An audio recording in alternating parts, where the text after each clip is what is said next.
Welcome back, everybody, to your daily update on the state of the Malazan Empire.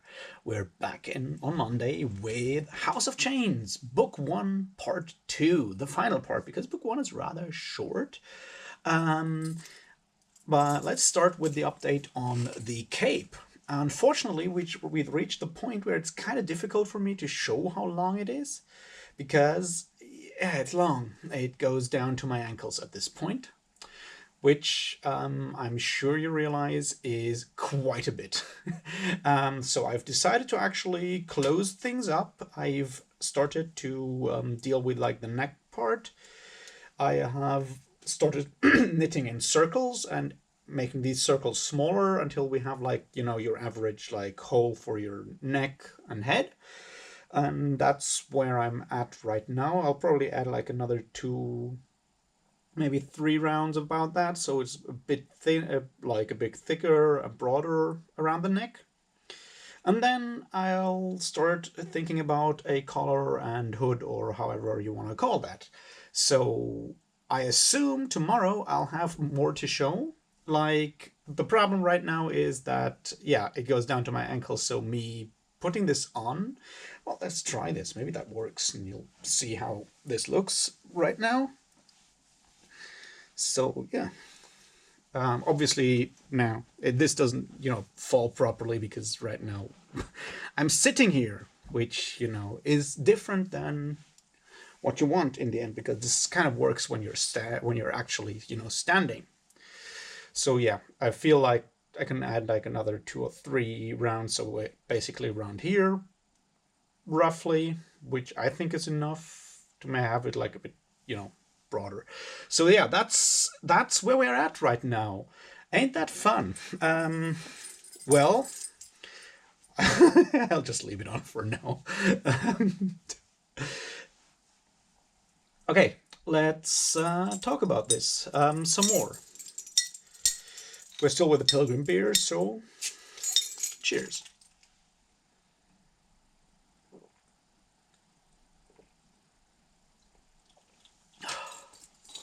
Part 2 of Book 1 features our good friend Karsa leaving his beloved homeland and ending up in 7 cities, ending up with someone called Leoman, whom we obviously have already met in Deadhouse Gates. And this is once again one of those books where we have a lot of these, a part of of House of Chains where we have a lot of overlap with mostly Deadhouse Gates in the world building and timeline as well. So, for example, we find out who actually nailed the Tist Edur mage against the cabin wall in Cylander. Well, I mean, we kind of could have guessed, like, from the beginning of us meeting Karsa Orlong that he's the kind of person who does that kind of thing. But now we have our confirmation for that in that scene. So that's cool. Also, the way we find out that Mebra, the underground spy kind of person who gives what's his name, Kalam, the Book of Drajna. We already knew that he was had turned and was a traitor to the cause of the everyone's favorite rebellion. We already knew that because of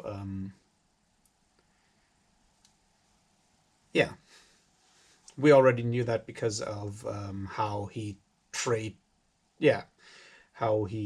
ratted out Kalam, right?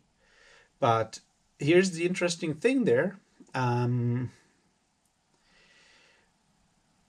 That now we see it on the other hand happening to Leoman, and figuring out how Leoman found out that Mebra had been turned, which is interesting because this means this happens before it obviously it had to happen before Kalam shows up, but apparently, yeah, since Kalam just stumbled into this and didn't know anything, had no context to the rebellion, this also meant that he that Kalam took this and didn't know about the treachery, so the Red Blades could follow him and all of that stuff. So yeah, once again, simple chance is something that shows up again and again. this is still like in Deadhouse Gates, basically. So anyway, let's talk about the stuff that I wanted to talk about today, and that's a bit more about the whole part of how the first book, how Faces in the Rock, felt to me, and it's something that came to me more today than last time round. Like than the when I made the video about the first part. The interesting thing here is that I don't know how many of you have ever tried to read and suffered through Joseph Campbell's The Hero with a Thousand Faces, and the idea of the monomyth. It's a terrible book. I mean, yeah, you can go and read it.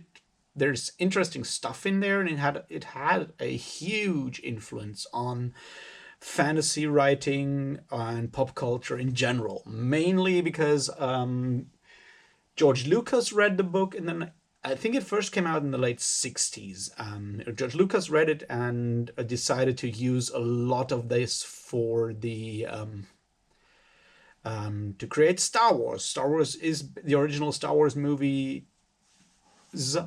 are basically a more or less one-on-one, like direct translation of Campbell's monomyth into sci-fi and fantasy. And obviously Star Wars has been hugely influential for other things that came afterwards as well. So anyway, the idea here is that Joseph Campbell, who pretended to be an anthropologist, I'm not even sure if he was trained as one. I don't think so. He's one of those people who write scientifically sounding theories up that are hugely popular without having that much basis in science, in actual science. He's sort of at the end of the bad anthropology century that starts, actually it's a bit longer, it starts like around the year 1800, people coming up, like starting to do folklore studies and getting a lot of stuff wrong and recording a lot of like legends, local legends and local mythologies and traditions and rituals and stuff like that, and recording all of that and starting to make sense of it. That's how folklore studies and then later on anthropology started out. And there's a problem with that because that's mostly people got a lot of that wrong. And the first big book to get a lot of this wrong, but it's still a book that I really enjoyed reading because it's the sheer number of like collected legends and rights and stuff like that is just like, if you're a writer or a game master or whatever, you find a lot of interesting stuff there that you can pick and choose and use for whatever you want. The book I'm talking about is obviously The Golden Bough by someone called James Fraser, an archaeologist, an anthropologist, an English anthropologist, I guess maybe he was Scottish, but a British anthropologist, and he wrote this at the end of the 19th century. It's a huge book. It's full of nonsense, but of beautiful nonsense. And I highly recommend you reading this if you want to find out about all kinds of weird stuff people all over the world get up to all through the year when they greet, I don't know, the King of Spring, the Queen of May, or whatever. Once again, it's a lot of fun to actually read this if you don't take it too seriously, because most of this has been debunked at this point, or science has actually moved on, which, you know, that's just how it happens. It wasn't actually bad science back in the day when he wrote it, is what I'm trying to say here. So that's like the first one of those. Then a different one, even weirder and definitely the least credible of all of these books, I would call Robert Graves' The White Goddess. Go read that book if you're up to really, really interesting nonsense, written by a true master of writing, by which I mean the guy who also wrote I, Claudius and a ton of historical novels, and was a poet and wrote pretty impressive poetry. Read, if you really want to do yourself a favor, read something like I, Claudius. That's actually a really fun book. The White Goddess is esoteric nonsense built onto the already tottering skeleton scaffold of The Golden Bough in the 1940s and 1950s. That one came out. And the third one that I call like interesting nonsense books would be Joseph Campbell's monomyth, like the the hero with the 1,000 faces. And his general thesis is that all like that a large part, or basically all human like mythology, no matter which cultural background and so forth, follows a single pattern. That's what he terms the monomyth, obviously. Now he's wrong. That's a different thing, but he comes up with this structure. He tries to narrow it down and describe this in like the simplest terms. And that's basically where he goes wrong, because while there's certainly a ton of stories out there that follow this pattern, not all do. And the further you narrow it, the further you broaden your concept, the more abstract you make your concept and story to fit all these things in there that don't actually fit into it. The more meaningless or the less meaningful the whole thing becomes. But in general, his idea of the monomyth boils down to that you have a hero, and a hero comes from a certain culture. He leaves that culture, has his hero's journey, his adventure. That is then, he meets people on the way, has this certain adventure, and brings something back from there to his home culture. While himself obviously being changed through that thing. And now you can find stories where this totally works, and you can find stories where this doesn't work. Obviously, Star Wars, as an application of the monomyth, shows this really clearly. You have your farm, like your general farm boy having an adventure coming back kind of thing, fits that whole thing rather well. And my point here being that book 1 of this of House of Chains is very much modeled along the same lines, but obviously deconstructing it or arguing with the concept of the monomyth, because we have Karsa, who actually wants to set out. He's not even like, there's this idea of some heroes being reluctant within Campbell, and that's all well and good. Karsa is not even reluctant. He sets out from his culture, and then obviously has these transformative things happening to him, events happening to him. He meets people along the way. Obviously, in a lot of these cases, you have the wise mentor figure, your Gandalf or whoever. In this case, that's actually Torvald Nom, which is super interesting. So my point being, the whole first book can be read, and obviously there's all kinds of other ways to read it, but can obviously be read as a way to argue with or against or deconstruct the monomyth conception as it was put forward by Campbell. And why I think this actually works rather well here as compared to some other places where also authors argue with or against or try to deconstruct the idea of the monomyth and Campbell's whole writing, which I'm not a huge fan of. To make this clear, I don't like it. I enjoyed a lot of the examples he puts together, which is the point why I said this is interesting nonsense to read. There's a ton of records of all kinds of myths from all over the world in there, and if you're looking for like scraps of mythology to put into your own role-playing game or your own novel, you can use this stuff without and really find stuff that's a bit off the beaten path, so that's cool.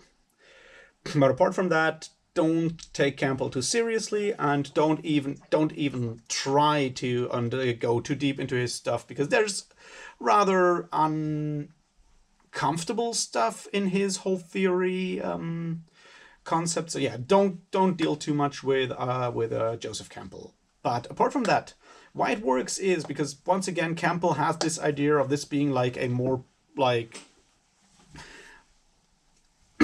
Campbell works on this idea of anthropology being mostly about, once again, this is like mid 20th century at this point, this idea of anthropology being to a large part about dealing with tribal societies, tribal cultures, and the highly educated American white male like Joseph Campbell can sneer down because he thinks of himself as rather culturally more advanced. So a lot of these examples and stuff that he shows up come from like this kind of mythology and tradition and so forth. So having someone like Karsa, who is presented as coming from a tribal society, coming from a rather backwards tribal society that actually was like, had been outside of the overall worldly events for a while, is a like puts it closer to the whole idea of how all these examples within Joseph Campbell. But then what happens is, and that's the cool part, is that Karsa's transformatory event, parts, the travel, the hero's journey that he goes on, is one that is anything but the stuff that Campbell kind of imagines. You know, he basically, by being a stubborn tribal bastard, gets himself into more and more trouble with the Malazans and hits civilization, the wall of civilization, real hard, and gets put through the ringer. Well deservedly, obviously, because that's another thing. They're like, have you ever noticed that when you read those first chapters of House of Chains, we as readers kind of accept that Karsa is casually talking about the killing of children all the time? I mean, obviously we know at this point children is just the Teblor or Toblekai name for humans, because they are so much smaller than him. But still, we just read this, and there's a guy who seems to be who takes pride in the killing of children, and we kind of accept him as a kind of hero in a way. That's like even before they actually start, you know, raping the women in that village, and even before that, they're casually talking about child murder all the time. And I find it interesting that we kind of accept these kind of things in in fantasy literature. Sorry, end of this quick aside. But so yeah, the idea of his basically hero's journey being anything but a hero's journey, although all the time he thinks about returning and vows to return and bring back all this knowledge to then do something that fits within that model of the monomyth. It just doesn't work out, at least not yet, because he kind of starts questioning the whole idea of being the chosen one who does that. Because that's like the other thing, that these heroes are usually chosen ones by their gods or whatever in that mythology. And obviously Karsa is a chosen one. The whole idea of Karsa being the chosen one is basically what we see. He was chosen by the seven, the people in the rock, his gods. He was chosen by them, and that means he was manipulated. Like everything around him was manipulated for a certain end. And what he then does is he kind of starts working against the whole being chosen part. And I just overall find this a very, very interesting way to read book one of House of Chains, despite all the violence and all of that stuff. But to just read it as a meditation on both the idea of the trope of the chosen one, which is something we find so much in so many parts of fantasy literature, and on a deeper level because the way Stephen Erickson describes things, also because of like, yeah, how things are handled, very much a meditation on the idea of the monomyth of the hero's journey. And also to have the idea to look at Torvald Naum as your mentor figure, because he is kind of Karsa's mentor figure, because Karsa is completely unaware of how society works, how civilization works. And instead of getting your average wise man who hands out wise sayings and teachings, Karsa gets a rather cynical bastard from Darujistan who has a rather cynical, skewed view, also self-deprecating view of society and civilization. And that's how Karsa actually gets taught how to deal with the society, which is obviously, it works because Torvald Naum is at the bottom of his heart a very decent person, unlike, for example, Silgar, the slave master. Unlike him, he's a very decent human, a decent human being with something of a working moral code. It's like a gray one. You might call him an anti-hero or whatever you want to do. An anti-hero, if you want. He's definitely not a you know, a paladin of virtue. He's certainly not that, but he is a decent human being with a moral code, which is why he helps Karsa so in those situations and so forth. But he's basically the mentor figure, which is was quite the how can I say this, quite the revelation when it just came to me today, and I'm like, wait, that's interesting. But yeah, you can read Torvald Nom as being Karsa's Gandalf kind of figure who explains how the world works. Unfortunately, as I said, he's a cynical bastard, so he gives a rather cynical explanation on how the world works. But obviously it works, and we see how those things then change Karsa as a person, because Karsa obviously has changed, and we realize that, and he realizes that. That's like the other thing that happens there, is that the change that happens within that happens to Karsa is mostly the idea of him becoming self-aware and stepping out of the whole idea of the chosen one, and realizing that there's something going on that is not the way it should be, which is obviously also interesting. And look, once again, brings me back to this reading of this part as something like a meditation on or against the whole monomyth structure, because he obviously talks about, he often talks about the myths and the legends of the Teblor, and he sees himself at the beginning of this. He's fully immersed in this mythic way of thinking. He sees himself as a beginning hero. He plans to carve this. They plan to carve their own legend, and so on. He is completely immersed and thinks within this cosmos, this myth-influenced mythic cosmos. And what happens to him while being on this chosen one's hero's journey is that he becomes self-aware and decides to step out of that. So that's an interesting way to read the whole thing. Obviously, there's other ways to read it, I'm pretty sure, and I can make no claims on knowing Stephen Erickson's mind. I just, while working out today, I had this idea, and I figured the the whole plan of me doing these read-along videos is to spout out all the weird ideas I have while reading this book. So yeah, that's sort of the big thing I wanted to talk about today. I hope I didn't bore you too much with it. Now let's go back to some other smaller bits.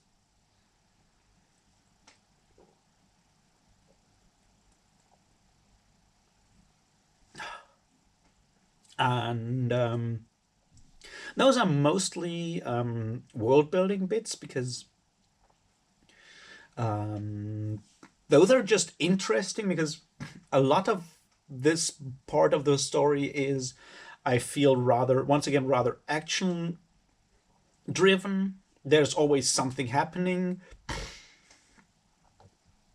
So that's interesting, but that leaves less room for longer discussion. Although there was one that I felt earlier on that I should talk about, and now I have forgotten what that was.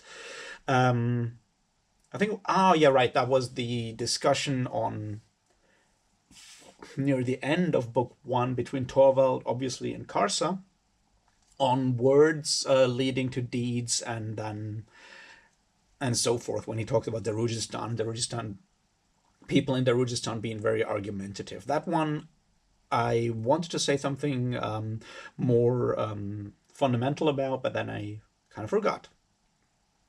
Anyway, my main point was that there's a lot of these small details that make the world feel more rounded, more developed, and show how all these intricate, or give the impression that all these intricate small bits and pieces within the world all fit together so amazingly well. We have these situations why Karsa is dragged away from that unnamed city called where the farm at Silver Lake was, and they come to this crossing, and there they hear the news that Pale has fallen. So we have now we have an exact date on when this stuff happens. It's basically at the beginning of Gardens of the Moon.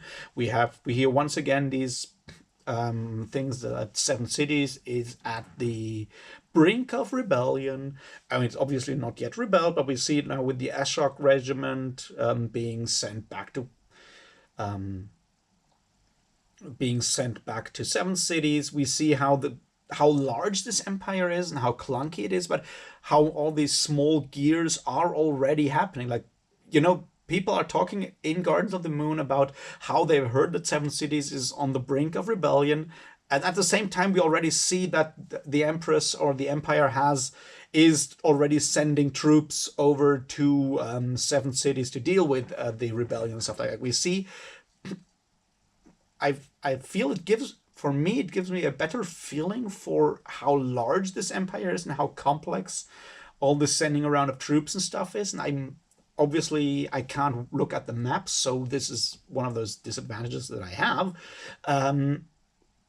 And I'm really bad at looking up the times and making lists about the timeline and shit like that, because I'm also not too interested in it in general. But the overall feeling of actually a working complex empire, a complex machine or mechanism like as the empire is being expanded through these parts, because it's the one thing that you usually don't get because of how usually these kinds of novels are structured, is that you don't get a feeling for all the small moving parts that are moving at the same time as the plot that you're following. You just follow your viewpoint characters, and those may be a ton, as for example when you read the expanding Song of Ice and Fire, and suddenly in book 5 or book 4 you have in Feast for Crows or Dance with Dragons, you suddenly have I don't know how many viewpoint characters that have these small adventures on the side where you're like, I don't fucking care about that. I don't need to know about this right now. I want to know about what's going on at the wall or with that mad girl with all the dragons. And why am I talking about that one-armed, one-handed smuggler doing whatever? So I feel that the structure that Stephen Erickson chose for the Malazan Book of the Fallen here is much more works much better for me in this case, because it basically shows me these moving parts, but it shows me those moving parts when they're important. Obviously this works only if you're aware that those different novels basically take place at the same time. And then there's these small cross references and stuff that you mostly realize are in place when you read it for the second time, because now you know what you're looking for in a way, but kind of connected. So we don't know all this stuff, like all the preparation for rebellion in Seven Cities, while reading Gardens of the Moon. We don't even know much about it during Deadhouse Gates. We know a bit about it during Deadhouse Gates, but now when it's sort of important because it kind of fits into the timeline with Karsa Orlong, getting over to Deadhouse Gates, getting over to Seven Cities, this how to say yeah, now we get all these small details about how large the world is and how all these things connect with each other. And this one part about the nascent, that flooded realm,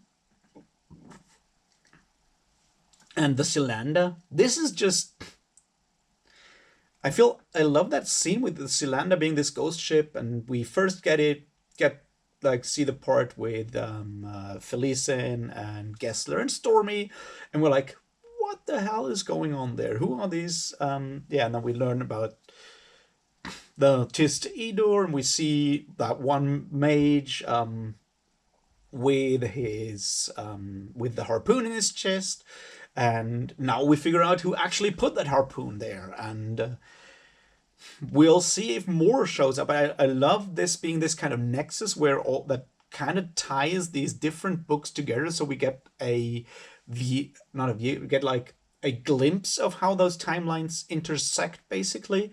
And it's just cool that it's this ghost ship is that place where all these timelines and these different novels intersect.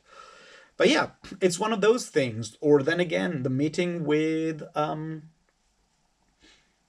with Keeper, who's building this amazing who's building up this dinosaur skeleton. I love that. There's so much hidden in that. I just picked up today, which I found very interesting. So we as readers at this point know that Karsa Orlung's gods, the faces in the rock, seem to be Talana Mass, or look very much like Talana Mass, is what I'm trying to say here. And yes, we have all the info we need to realize that they are Talana Mass. I'm not sure if you're reading this for the first time, if you're aware of it, but basically at this point, at the end of book 1, we know that they are renegade Talana Mass. Because if you remember in Deadhouse Gates, when the Talana Mass show up and give Stormy the sword, they said that they're hunting a group of renegades. And this time around, when Urugal and the others, the Broken Ones, show up, after Karsa Orlong has left the Silanda behind, they say that some of their kin is on their trail. So we basically know now that they are Talana Mass and not exactly gods. They also seem to work for someone else. And another bit that we learned today is that the Tist Edur seem to work for the same, whoever that may be. Yeah, I'm leaving this open, although I think you can already guess who they're all working for, who's planning here behind the behind the scenes, who also seems to have a role for our good friend Karsa. And may there be something in all these chains being around Karsa? Who knows? Well, we'll see in the next book, I suppose. But anyway, we have these small things, and then what I found interesting, so we now know at the end of book 1, Karsa Orlong has started to doubt his gods, and started to doubt that they are all that they could be.